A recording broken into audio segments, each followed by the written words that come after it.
សូមស្វាគមន៍មកកាន់ឆ្នោតខ្មែរលទ្ធផលតេស្តថ្ងៃសុក្រខែមករាថ្ងៃទី23ជា Channel ចូលចិត្តនិងចែករំលែកវីដេអូសូមអរគុណសម្រាប់ការទស្សនាចំណាំនេះជាវីដេអូសាកល្បងឆ្នោតមិនមែនជាលទ្ធផលផ្លូវការទេសូមទស្សនាជាឯកសារយោងនិងកំសាន្ត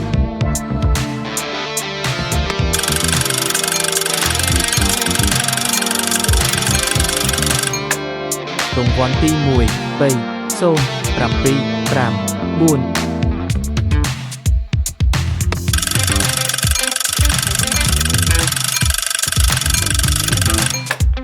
រង្វាន់ទី2 0 0 5 9 7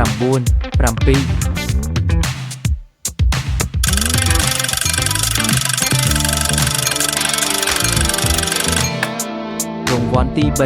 4 9 6 7 6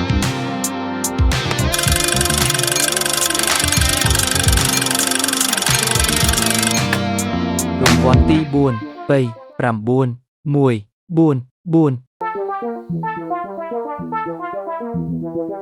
4